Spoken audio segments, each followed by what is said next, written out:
Thanks for watching Thursday Debate with Tagherit Hussein here on Nile TV International. Well, tonight we'll be discussing more about an insight into Egyptian-African relations.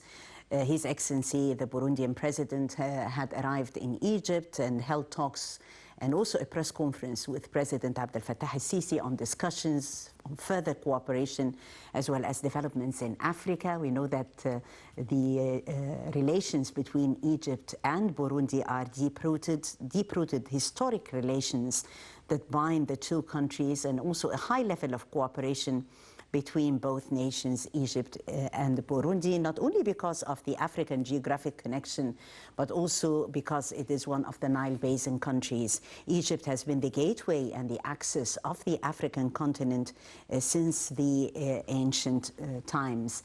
And tonight we'll be discussing further Egypt-Burundi relations and this historic visit by Burundi's president to Egypt. Also, we'll be talking further of a very inspiring opinion by His Excellency Ambassador Dr. Mohamed Hegazy, former assistant to the foreign minister. I'm really honored to have His Excellency with us tonight on Thursday Debate. Thank you so much, Excellency, for being here. And together we'll be also talking about a very inspiring opinion for His Excellency, writing about the two visions that are now attracting the arena of political analysis and mainly focusing on the shape of the world and also international relations in this phase that follows COVID-19 pandemic. So we'll talk towards the adoption of a universal declaration and on creating a post-pandemic world. This in addition also to the developments in Libya and also in Iraq, and a very important visit by Prime Minister Dr. Madbouli to Jordan, and more on the show. Ambassador Hegazy, thank you so much for coming. My pleasure, Tabi. Well, starting with Burundi and deep-rooted historic relations that bind both countries, Egypt and Burundi.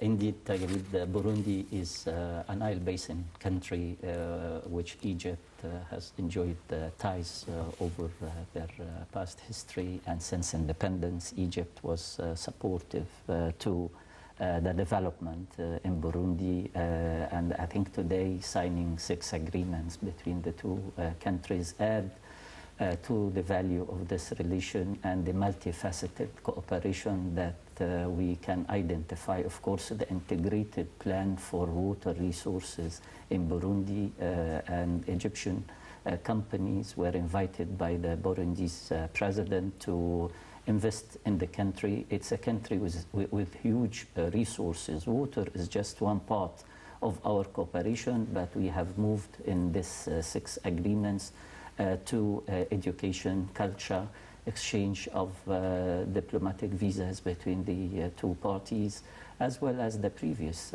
agreements that exist between the two countries. The most important is that Egypt is very faithful to its African brothers, and it will render no efforts but to support their development and to maintain the historical ties that exists between Egypt and Burundi. Burundi also was among the wisest Nile Basin countries, always with views to bring people together, to discuss issues in a common and searching for common grounds. And I'm sure that today the discussion has also reached to the situation in the Eastern Nile or in the Ethiopian Renaissance Dam, complicated negotiation. And I'm sure that people with the wisdom and elders like the Burundian president will definitely talk about this issue with President Abdel Fattah al-Sisi and maybe discuss future negotiation and how can Burundi and other Nile Basin country,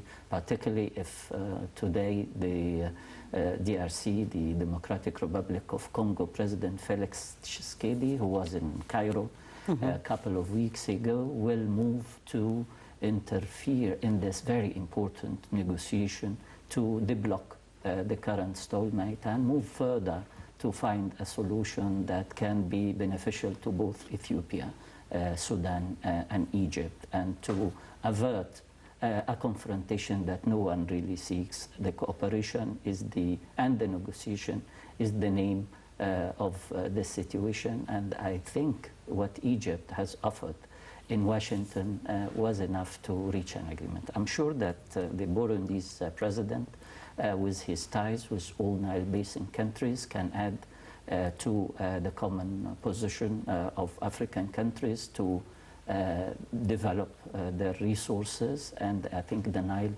possesses many resources that can be developed. Burundi is a historical supporter to Egypt's vision in the Nile Basin, and I'm sure with the future to come, many of our companies will work and invest in Burundi, and I'm sure that the government also of Egypt will be able technically to support irrigation, agriculture, health, and I'm sure also that Egypt will support Burundi in this very difficult moment where COVID has its impact all over Africa.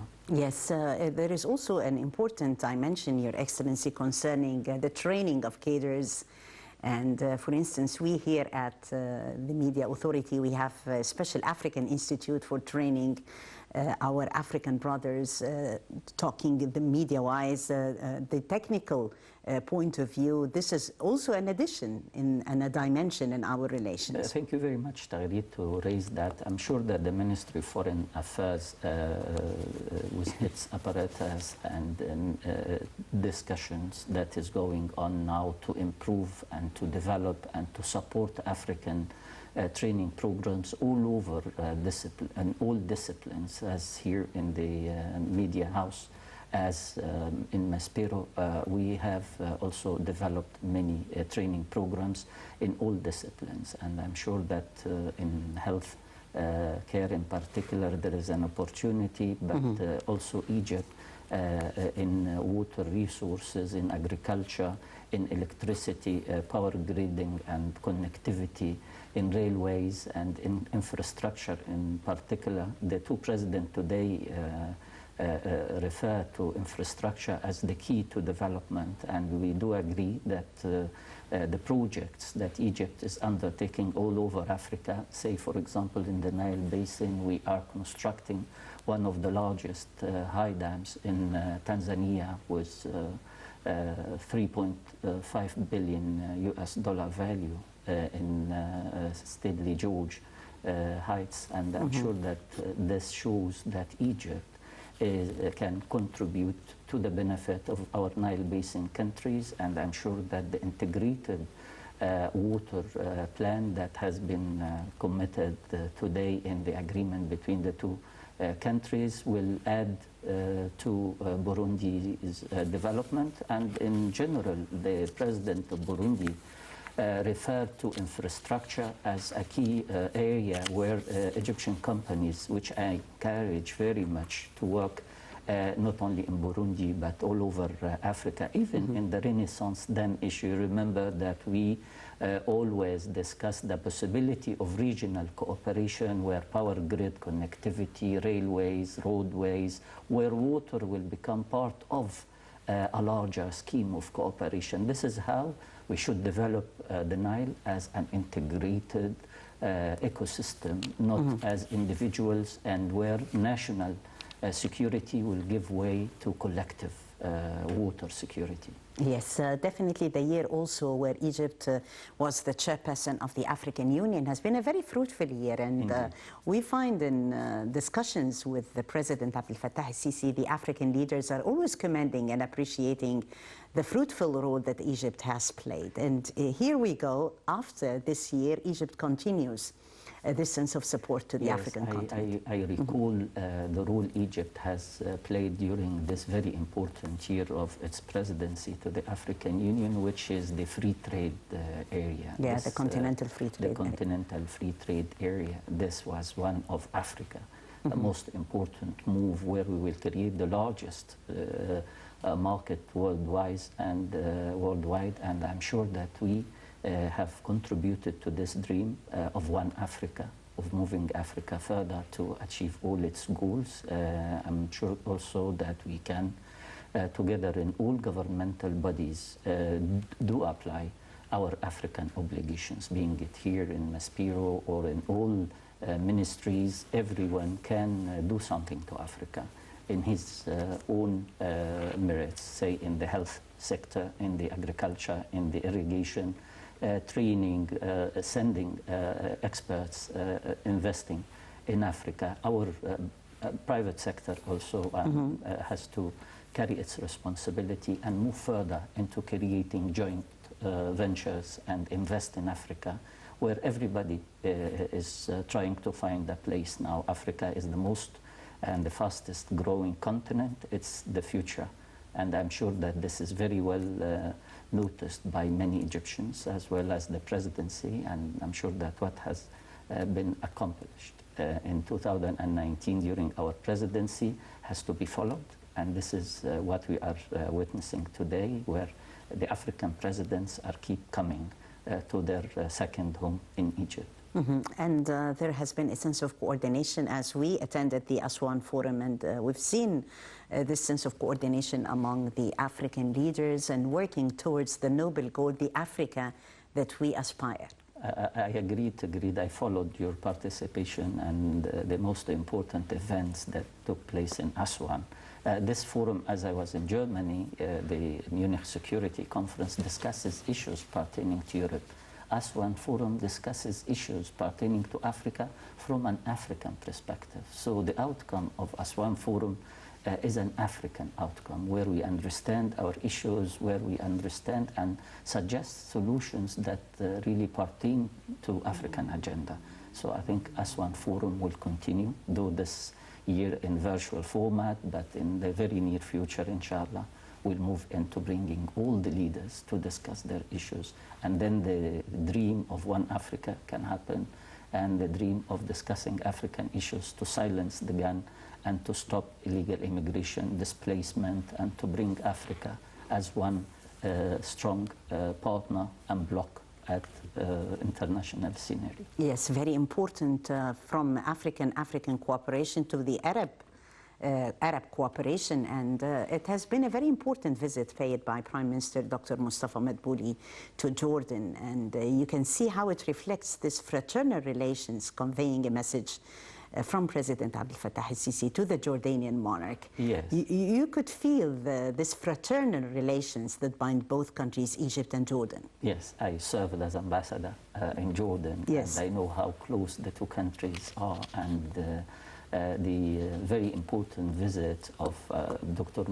Mustafa Madbouli, the Prime Minister, and the host was very complimentary to his presence. The King Abdullah has granted him an audience, and during this discussion, both countries have seen eye to eye and an identical interest in issues and in views that has covered many issues. And I think we can say that Egypt and Jordan are playing a very important role in supporting the Palestinian cause. They are in the forefront of bringing in the just cause of the Palestinian to the international arena. Yeah. So the support Egypt and Jordan rendering to the Palestinian cause is essential, particularly in this very important time where we are heading to Palestinian elections. Of course, we're witnessing today the outcome of the right-wing wins in the Israeli election.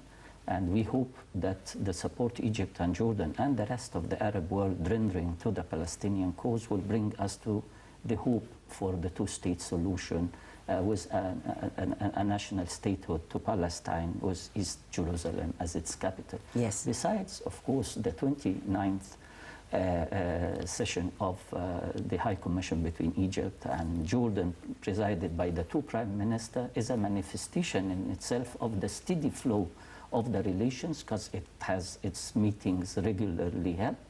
And the outcome was very positive. Of course, what has been also said, not only about the agreements that has been reached, but also about our community, a very important file close to my heart when I was there in Jordan, yes. Where Egyptians are really enjoying the stay in Jordan, where people are very friendly and the government are giving all what is necessary and taking all the decision needed to stabilize their life, their works, and to give them all the necessary care.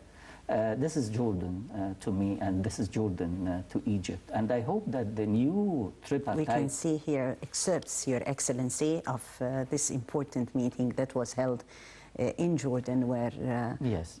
His Excellency Prime Minister Dr. Mustafa Madbouli had paid a very important visit, yes. and met with King Abdullah. I think it was like a joint cabinet where many Egyptian yes. Participants or ministers took place, and the important projects of power gridding, energy, as well as the health support that Egypt rendered to Jordan was appreciated. But the most important that we have also a tripartite format for our relations with Jordan, with our brothers in Iraq, where a summit meeting was referred to during the discussions yes. And the talks in Jordan, where Egypt, Jordan, and Iraq will come to meet again, hopefully soon in Cairo.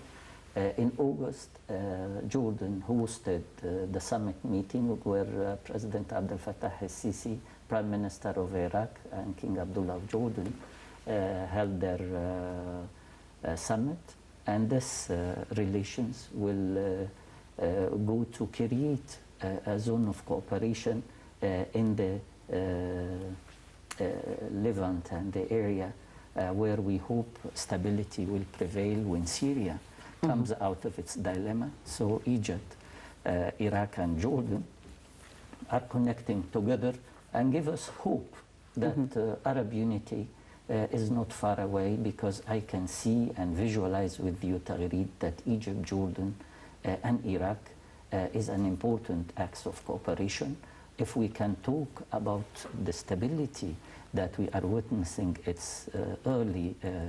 its early stage in Libya, and the changes in Sudan, if Egypt, Libya, and Sudan became, as before, a triangle of prosperity, so we can imagine that Egypt can pull the strings and can bring in the East and the North Africa, and hopefully with the Arab, the Gulf Council and the GCC, and move to North Africa as well, yes. where Libya, Tunisia, Algeria, Morocco, Mauritania, they can come together. Then the dream of Arab unity is not very far.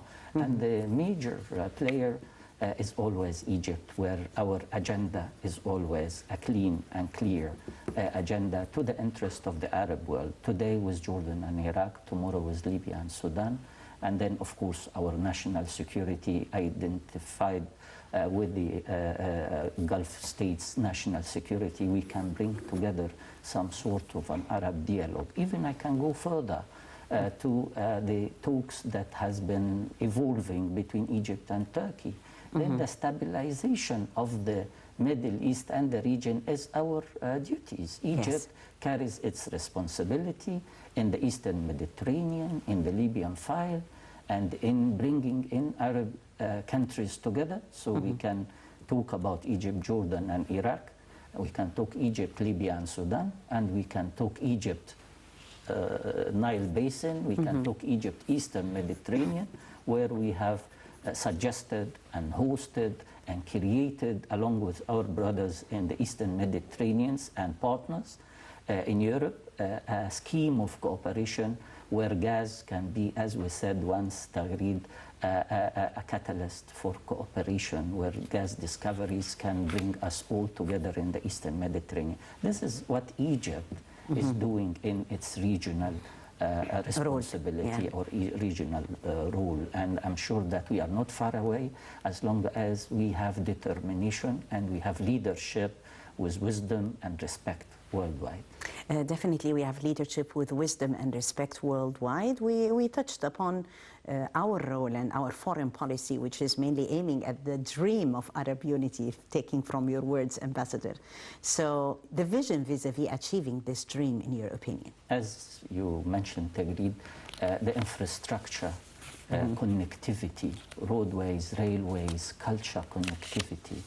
This is very important. The most important is that the belief should be transcended from Egypt to other countries. I think it is identical in Jordan, in Iraq.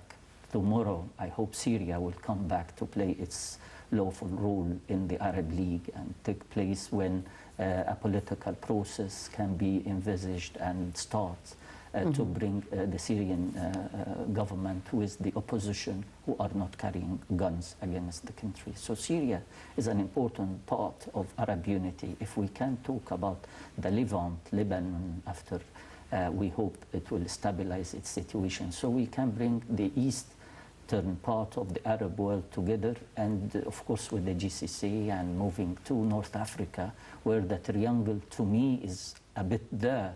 Sudan is becoming, as before, closer to Egypt. We are very proud of the change and very proud of the kind of relations that exist today between Egypt and Sudan. And moving to Libya also with the new government and the hope for the December election, which Egypt will render no efforts to stabilize the situation for the benefit of the Libyan territorial integrity and the Libyan people enjoying their wealth. Moving to the western corner of Africa, North Africa, states, Morocco, Mauritania, Algeria, and Tunisia, the distance are not far, and the hopes and dreams of all Arab people are there. So the political commitment, the Arab League role is also important, promoting a kind of economic integration, say in Jordan, Egypt, and Iraq, will help also thinking the same, linking the power grid, linking roadways, railways. I think Egypt, Jordan, and Iraq are setting an example.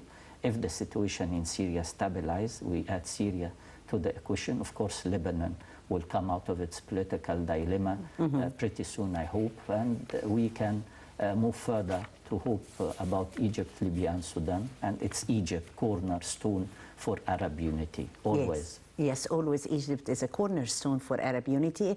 A very busy schedule for the Prime Minister this week. The visit to Jordan, also an important meeting was held with the UN resident coordinator and discussing more concerning a very important initiative, the Decent Life initiative. This is an initiative that is alleviating the burden for lots of Egyptians. And as we can see, the meaning is even quite significant and reflects from the name, Decent Life.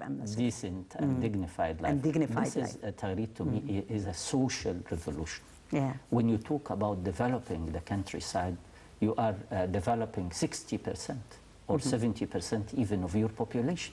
Make the farmers rich, make the people feeling better and equal.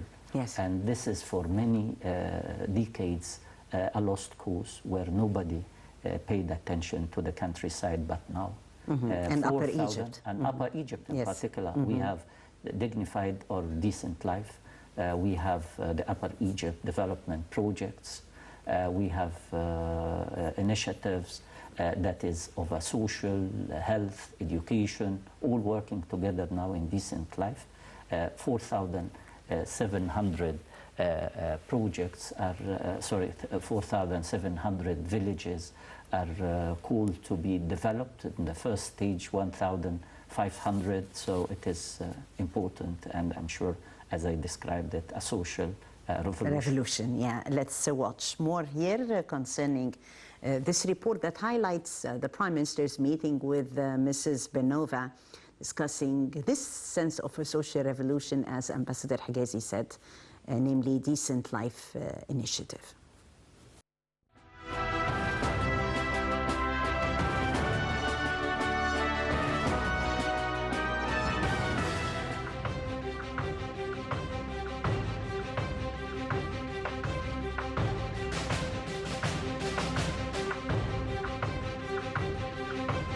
نحن لدينا مصير مشترك.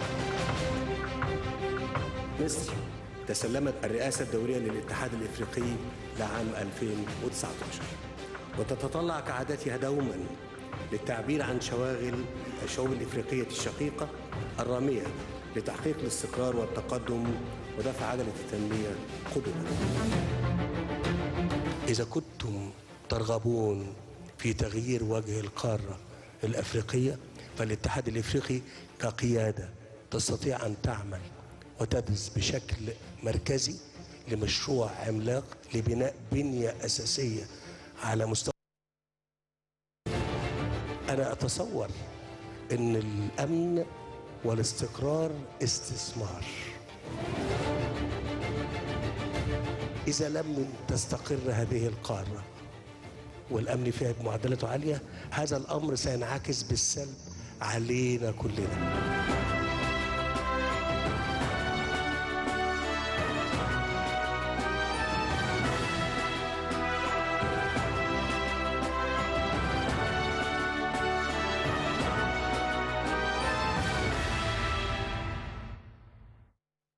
United Nations Resident Coordinator in Cairo, Elena Banova, praised the Presidency Initiative, A Decent Life, that was launched in 2019 to develop the Egyptian countryside. During her meeting with Prime Minister Mustafa Madbouli, Banova said she is looking forward to promoting cooperation between the UN and Egypt, which is a pivotal state in the Middle East and Africa. She hailed the progress which Egypt realized in attaining the economic reform program, expounding that this program helped the Egyptian economy respond effectively to coronavirus repercussions. She said that Egypt is the sole country in the Middle East and North Africa that achieved a positive growth rate. On his part, Prime Minister Dr. Madbouli stressed that Egypt is looking forward to promoting ties with the United Nations and all its affiliated agencies to serve development agenda, which Egypt adopts. The Prime Minister added that Egypt seeks to enhance new and renewable energy resources, transportation projects, water desalination, and digital transportation. The Premier also reviewed during the meeting the national project for developing Egyptian villages, which will be implemented within the coming 3 years, in line with directives of President Abdel Fattah el-Sisi. Earlier in February, the United Nations praised Egypt's Decent Life initiative, saying that it contributed to mitigating the negative impacts of the COVID-19 pandemic through improving the standards of living conditions of the needy groups. In a report, the UN said the initiative has also provided job opportunities through supporting small and medium-sized enterprises. It added the goals of the initiative are to be achieved through providing decent housing, water and sanitation for deprived families, and medical and educational services, establishing micro-projects for those most in need, and providing in-kind support periodically to the most in need families. The Decent Life Initiative is an initiative endorsed by President Abdel Fattah el-Sisi with the main objective of improving the quality of life in the poorest rural communities within the framework of the Sustainable Development Strategy, Egypt Vision 2030, through decreasing multidimensional poverty and unemployment rates. Egypt opens up to the world. President Abdel Fattah el-Sisi meets with world leaders. أعبر لكم عن خالص الشكر والتقدير على حفاوة الاستقبال وكرم الضيافة. Reaffirming Egypt's vision, delivering our voice abroad. لتطوير التعاون الثنائي الاقتصادي والعسكري إلى مستويات غير مسبوقة. Discussing regional and international developments. Solid and strong relations on the path of partnership and development.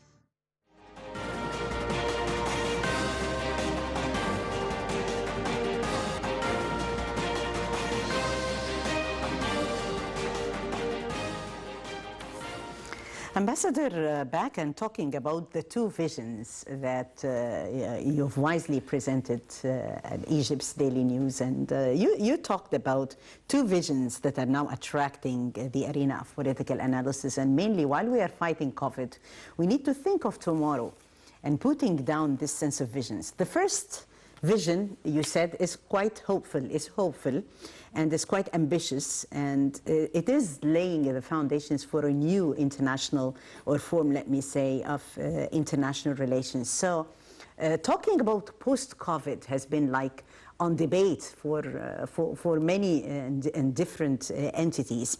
How do you see this vision? Why you said it's hopeful and at the same time ambitious? Hopeful because this is the dream of the post-COVID, that we cannot really deal with the same world where we have left before the COVID-19 epidemic era. This is a new era where we have to believe in multilateralism, in being together, in carrying the responsibilities and share it, and also in giving more attention to our own countries, its production lines, its integration, its social welfare, its health, depending on our own resources, and then interrelate with the others. The kind of participation, the kind of respecting democracies and moving further to the others, to render more services to humanity through the respect of values, ending occupation, ending oppression, ending exploitation, moving to a world of a digital format, looking further even to the space culture, looking to some kind of reality that based on values. I think this is an opportunity where the world leader can sit together and discuss, maybe at the next General Assembly, where we have witnessed many experiences. We all has to share our scientific research outcomes. We all has to share even the responsibility of commonly vaccinate the whole world. We cannot really talk about isolated islands where we can vaccinate the Israelis and leave the Palestinians, or the whites leaving the blacks, or the Americans leaving the Haitians. We have to all being one part of the common future of the humanity. We have to respect science. We have to write that to our future generations, to see that in difficult moments where humanity are facing hurdles and difficulties, we need to be together. Multilateralism is very important. Disarmament is very important. Commitment towards the better future. Otherwise, we will fall back to the other side of the coin. The same people who benefit from globalization without really rendering even a look to others, a debt trap that has to be stopped, moving together towards a better future to us all. Humanity will benefit. All countries will benefit. Science and technologies are now available to the good or to the bad. We have to write all the principles. This is not dreams. This has become realities. As Antonio Guterres said it about vaccination and the justice that has to be carried while we're vaccinating people or availing vaccine to people for the COVID issue. We can say that if if one is not vaccinated, we are not all safe. We will be all safe if we are all vaccinated. Means that justice has to prevail.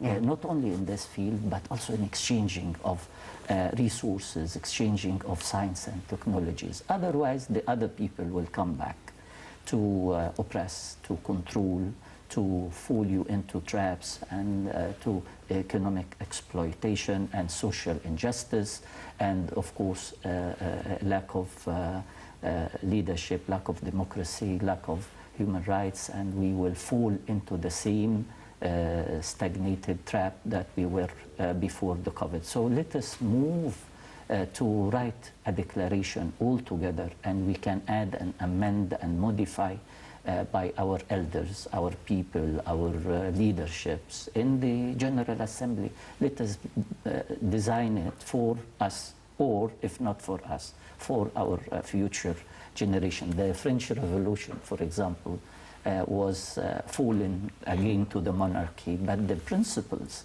remained with us for whoever came and pick it up. See, we can draw this declaration, though many people will tell this is euphoria, or maybe this is very idealistic, but this is a literature that we have developed with the COVID era, and we have to talk about social justice more. We have to about giving the others opportunities. When we talk about immigration, illegal immigration, we talk about lack of investments in Africa, lack of opportunities to people. So if you want to confront the epidemic, you need to confront the world that was living during and before the epidemic. After, you have to look into a new white era where everybody is putting hands together, where scientific and research and healthcare is, the white armies are stronger. Of course, the traditional you said armies, it here, Ambassador, exactly. that white armies in the world today should be complementing the traditional armies. And you have to invest on that, because this is your future. The Chinese new developmental approach is becoming a double approach, where they will give more attention not to exports, but also to the local production lines, where of course, the value chains that comes from different markets has stopped because of COVID. Today, we have to depend on your resources. We have to count on your people. You have to build your health care. You have to benefit from what happened. Yes. Otherwise, you will fall again into, and many is ready to jump on the wheelchair or the driving seat once again. So what could be the benefits, Ambassador, from, or the lessons taught from what happened? You said that you have to benefit from what happened. Yes. One of the benefits, as you saw it even in the opinion, was the importance of raising the profile of scientific research. Indeed, and of course the new advances in science, the artificial intelligence. We all saw documentaries about the bad way using artificial intelligence, but there is too many good ways to use to benefit from it. And I'm sure that writing it into a document is a must. So to keep it alive for our generation, or maybe for generations to come, who will remember the 1918 Spanish influenza? No one. We talk about epidemics, but we have lived during the epidemic era many values. We saw many nations fall at their knees because of this epidemic, and we saw how nations supported each other. We saw how scientific authorities have managed to talk to each other, and I'm sure that this values has to be written down so that we keep it in a bottle. Maybe one day it will come to the hands of whoever will open it. As I said, the French Revolution was in a setback, but the values of the French Revolution remained with us to enlighten many people after the return of monarchy. So we need to keep our values that we have developed together during the epidemic, the interrelations, the interconnectivity, the multilateralism, the integration of healthcare, the support of government to others. Those values are important, and I'm sure that many wise men in the leadership of the world community can write something important, which I called it a post-COVID declaration of human values. Yes, a post-COVID declaration of human values, a vision that is also realizes the value of information and the information age, the future of artificial intelligence, as His Excellency has mentioned, that we are always mentioning sometimes negative sides. No, let's focus on the positive sides. A vision of a new system, or let me say the effective world that is free from exploitation. Absolutely, and free of occupation. Yeah. Of many freedoms, of many multilateralism, of interrelations, of self-dependence as well, so that nations can really protect their pools. They can move further to develop themselves. That's why I was saying Decent Life program or project or initiative is a social revolution. We have to care about the poor. We have to give them attention so that your economy will render more beneficial and more stronger if the people in the countryside or the basins come richer. They will not build on their fertile land, and they will, of course, spend in the society. So your economy will benefit, and your people will live better, And that happens also in Africa, between states. So it can happen within Egypt in decent life, social revolution or initiative, or it can happen in Africa. If you do not invest in our continent, our people will come to you, searching for better life.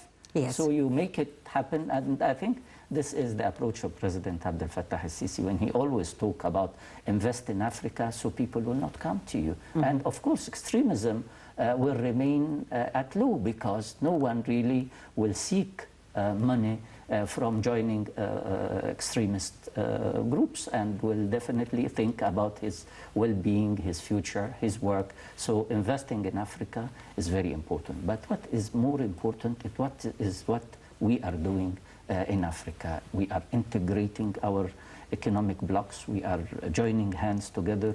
We have continental free trade. We are moving into and investing the right in direction. people. But what I was supposing or suggesting in the Universal Declaration of the post-COVID era is something of a much higher level of referring to humanity as one, of multilateralism as a key, of common destination where less people are exploited, then the whole humanity will benefit. A concept of comprehensive national security. Indeed, it is. Thank you very much. This is exactly the right wording. Yes. Ambassador, talking about the vision further, and Egypt has managed successfully to be able to handle the COVID crisis in a way that it has been commended for this sense of handling COVID all around the world. What do you think is the secret behind that? I think the government has taken measures. The awareness campaign was very strong. The people also, though many can criticize events or some situations, but in general, people did follow the book. The government started, but the people are the one who are applying it. I think the Egyptians have played it cool. They understood what is required, and they protected as much as they can their families, and it goes like this. But the government strategy was very impressive, and the army has intervened. All the state institutions has played its role effectively. I think this is what's important. But in the core is the people. Of course, many can find places where you can criticize, but the general image was good. Yes, definitely. This is considered to be one of the lessons taught, is how to deal with the crisis on practical and solid grounds. I mean, lots have seen also the foundation that Egypt had already made when the 100 million Saha, or the 100 million healthcare project was launched. So still, when COVID hit, we had a solid foundation. I agree. When we talk about infrastructure as a key to development and stability, as President Abdel Fattah al-Sisi was saying just a few minutes ago in your promo, the building of the people, caring about the people, of their health, of their education, about your youth, about your women. This is the infrastructure needed for the future. You cannot talk about roadways and railways without talking about the people who inhabit the country. Of course, when you fly over Egypt now, you can see the change in demography, in geography. How about the demography underneath people who are living in this society? What are we doing for them? So we are doing, of course, the virus C, if you may recall, it was a pandemic that was threatening our health. It has been eradicated. You can see the 100 million Saha, 1 million health, which we are extending to Africa as well. Yes. Egypt is a country, I remember that civilizations is like either a fountain. Egypt is like a fountain. It gives. It has no bad intentions towards anybody. We have a clean agenda. That's why we have strategic ties with the United States, with Russia, with Europe, with whoever wants to stabilize this region. Egypt is a partner for Africa, a partner for the Arab countries, the African countries, the Mediterranean, because we are seeking the good for us and for our neighbors. Yes, from this fountain to another fountain, which is another fountain actually signifying hope. and signifying also soft power, as Egypt is actually preparing for a lifetime event ambassador. And while we're always talking together, we mentioned the role of soft power, how it binds nations, how it brings people to people relations stronger. And it has a very important role to play vis-a-vis working hand in hand also with state diplomacy. As we've been talking about the development of human values, we're not talking about economic or infrastructure kind of issues. We are not also talking about initiatives, which is all very important, but we have to talk about the culture that will allow people to move further to the new era of life, a new arena of culture and integrity. I remember last week only, we are heading for the Mummies flight to the new museum, the new gym, the Civilization Museum. And I was yesterday in Kafr Sheikh and Sharqiya governorates attending the inauguration of the flight of the Holy Family. Nearby, the Prime Minister a couple of days ago was in central historical Fatimite Cairo inaugurating places. So we are dealing with three religions, three cultures, three civilizations, where Egypt is presenting to the world what we have achieved, not only in terms of infrastructure or health care, but we are also introducing values of humanity, common humanity, because anybody can see eye to eye his ancestors. How did they live? How did they develop? How did they die? And how did they move from one place in dignity to another? This is what Egypt presented through the parade that you are referring to next Saturday, of the kings, of mummies. The kings and mummies. The Pharaoh's Yes. Golden Parade is But going at to the be same time, we care about interrelations, about our culture affinity to the Holy Family, to the Fatimite Islamic heart of Cairo. All is working together, hand in hand, and this is what I meant by Egypt being a cradle of civilization. When we say that, we mean that. Well, it's a spectacle that we promise is going to be fascinating. It's a once-in-a-lifetime event, and Nile TV International will be bringing you live the Golden Parade, this amazing spectacle that the whole world is going to be actually eyeing Egypt and watching and following this important event. The royal procession is expected to take place on the 3rd of April and will be taking spectators back to the ancient Egyptian period when the kings and the queens were transported to their tombs towards eternity. So our pharaohs and our kings and queens never stop to amaze us. Let's watch.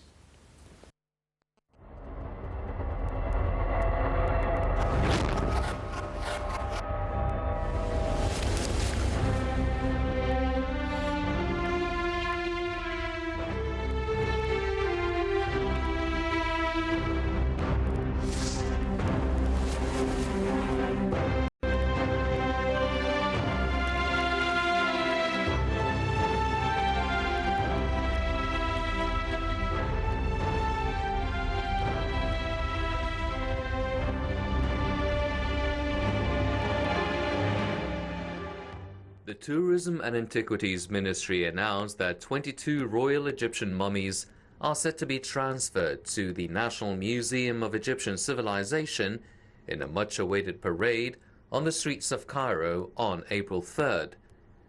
In a video teaser on Facebook, the ministry said that the 22 mummies will be transferred in a parade from downtown Cairo's Egyptian Museum to the National Museum of Egyptian Civilization in Fustat. Addressing people from the whole world, the ministry urged people not to miss this unrivaled, once-in-a-lifetime event. Stay tuned for the Pharaoh's Golden Parade on April 3rd, 2021.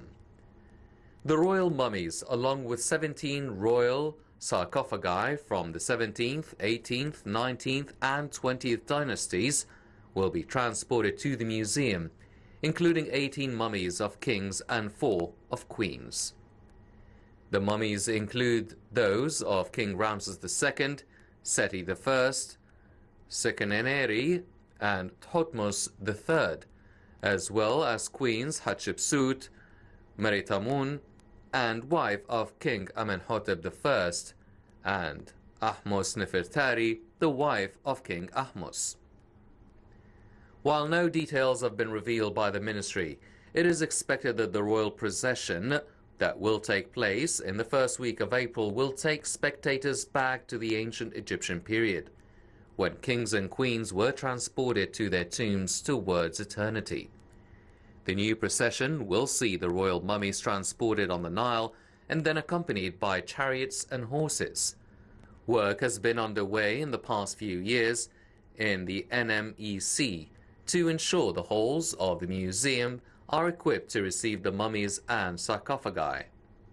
The NMEC covers some 135,000 square meters and overlooks the Ain Sira Lake, close to the religious compound where Amr ibn al-As Mosque is located, near the Hanging Church and the Bin Ezra Synagogue in Old Cairo.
Yes, our pharaohs, our ancestors never stopped to amaze the whole world.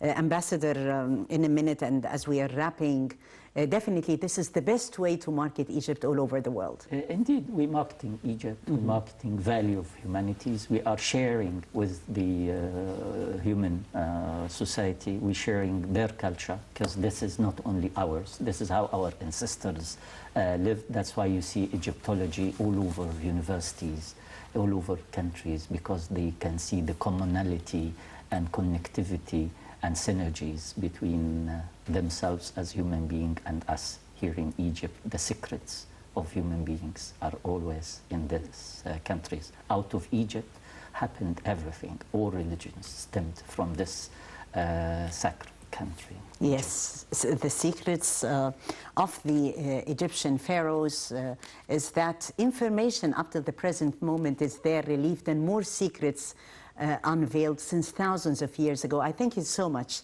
Excellency Ambassador Dr. Mohamed Hegazy, former Assistant to the Foreign Minister, for this rich episode and for always adding value, Ambassador. Thank you so much. My honor, Tagri. Thank you. And I thank you, dear viewers, for joining us. And I'm Tagrit Hussein. Many thanks for watching.